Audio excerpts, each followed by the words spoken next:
السلام علیکم ناظرین، میں محمد اسلم حسین سیاست کی عالمی خبروں میں آپ سب کا استقبال کرتا ہوں۔ امریکی وزیر خارجہ اینٹھونی بلنکن نے کہا ہے کہ ان کا ملک غزہ کی پٹی میں اسرائیل کی فوجی کشیدگی کے درمیان شہریوں کے تحفظ کو یقینی بنانے کے لیے سعودی عرب کے ساتھ مل کر کام کر رہا ہے۔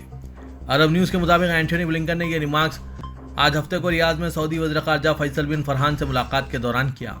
اس ملاقات میں غزہ کی صورتحال پر تبادلہ خیال کیا گیا۔ دونوں وزراء نے کہا کہ ان کے ممالک شہریوں کے تحفظ کو یقینی بنانے کے ساتھ ساتھ خطے میں امن لانے سمیت مشترکہ مفاد کے دیگر امور پر بھی مل کر کام کرنا چاہتے ہیں۔ بلنکن نے 7 اکتوبر کو اسرائیل پر حماس کے حملوں کو ناقابل بیان قرار دیا۔ انہوں نے مزید کہا کہ امداد کو غزہ میں شہریوں تک پہنچنے کی اجازت دی جانی چاہیے اور محفوظ علاقے قائم کیے جانے چاہیے۔ سعودی عرب کے بعد اب ایک یورپی یونین کے رکن ملک ناروے نے بھی اسرائیل کی طرف سے غزہ کے محاصرے کو ناقابل قبول قرار دیتے ہوئے اس کی مذمت کی۔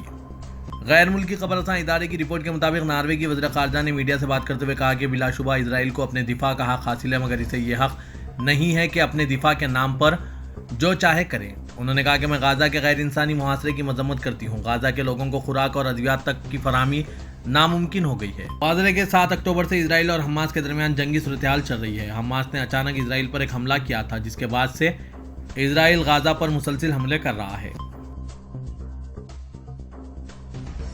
مغربی میڈیا مقبوضہ فلسطینی علاقوں پر اسرائیل کے حملوں کو جائز قرار دینے کی کوشش کر رہا ہے۔ مغرب میں جعلی خبریں اور دعوے بار بار پھیلائے جا رہے ہیں۔ اس کی آخری مثال امریکی ٹیلی ویژن CNN پر دیکھی گئی۔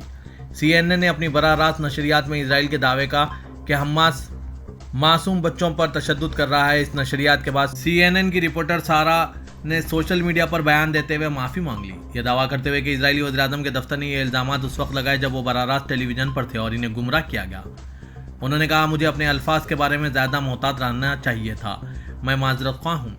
برطانوی اخبار دی ٹائمز نے بھی ان بچوں کے بارے میں خبر دی، جس کے بارے میں اسرائیل نے دعویٰ کیا کہ وہ مارے گئے ہیں، لیکن اس نے کوئی تصویر شیئر نہیں کی۔ اگرچہ یہ دعویٰ کیا گیا تھا کہ تصاویر حساس مواد کی وجہ سے شیئر نہیں کی جا سکتی، اسی خبر میں گمراہ کن بصری مواد اور غزہ سے زخمی بچوں کی تصاویر استعمال کی گئی تھی۔ برطانوی صحافی اور ڈائریکٹر ہیری فیر نے کہا کہ مغربی میڈیا نے اسرائیلی فلسطین تنازع کی رپورٹنگ کرتے وقت جانبدارانہ رویہ دکھایا۔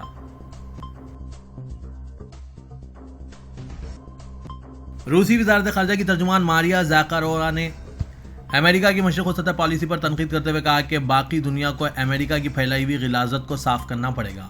ماریا نے اسرائیل فلسطین تنازع میں امریکہ کی مشرق وسطی کی پالیسی کو تنقید کا نشانہ بنایا۔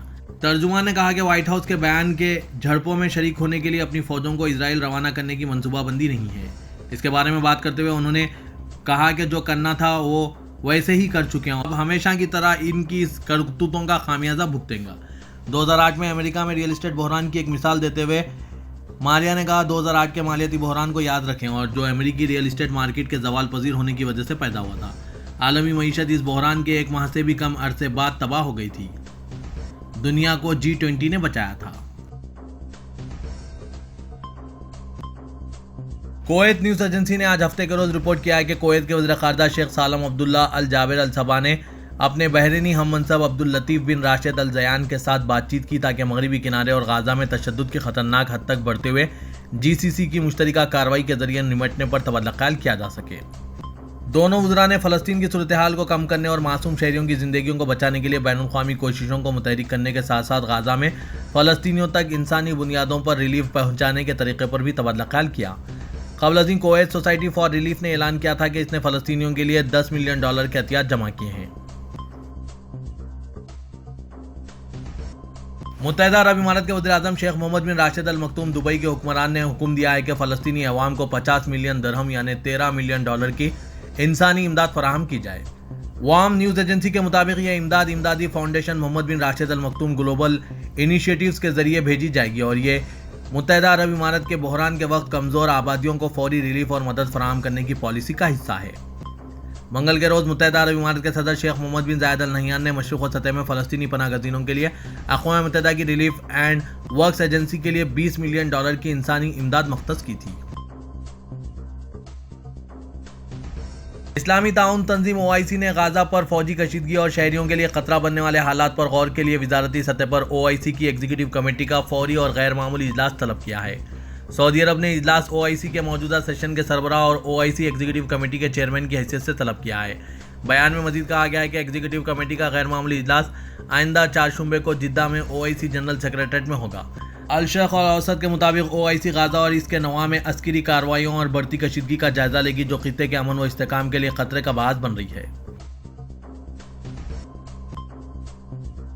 خبر کے بعد کہ اسرائیل میں میک ڈونلڈز کے فرنچائز مالکان نے کھانا عطیہ کیا۔ میک ڈونلڈز سعودی عرب نے ٹویٹر پر اپنے آفیشیل اکاؤنٹ پر ایک بیان جاری کیا جس میں اس بات پر زور دیا گیا کہ یہ ایک آزادانہ فیصلہ اور عمل ہے۔ میک ڈونلڈز سعودی عرب پر شیئر کی گئی ایک پوسٹ میں کہا گیا ہے کہ نہ تو میک ڈونلڈز انٹرنیشنل اور نہ ہی کسی بھی ملک میں کسی دوسرے فرنچائز کے مالک کا اس اقدام کے ساتھ براہ راست یا بالواسطہ کوئی تعلق فیصلہ نہیں۔ میک ڈونلڈز سعودی عرب نے بھی فلسطینی عوام کے ساتھ یکجہتی کا اظہار کیا اور عرب شناخت، حب الوطنی اور سعودی برادری کے لیے لگن کے لیے ان کی غیر متزلزل وابستگی پر زور دیا۔ ہم ہمیشہ اس بات پر زور دیتے ہیں کہ ہماری ذمہ داری صرف سعودی سرحدوں تک محدود ہے اور ہم کسی بھی طرح سے اس میں ملوث نہیں ہیں اور ہماری قومی سرحدوں کے باہر دیگر فرنچائز مالکان جو کچھ کرتے ہیں اس کی ذمہ داری قبول نہیں کرتے۔ ایک خالصتاً سعودی کمپنی کے طور پر ہمیں اپنے آغاز سے ہی اپنی سعودی شناخت پر اور اپنی معیشت اور قومی برادری کی حمایت کرنے اور سماجی اور انسانی ہمدردی کے معاملات کو اپنانے پر جن سے ہماری برادری تعلق رکھتی ہے ہم پہ فخر کرتے ہیں۔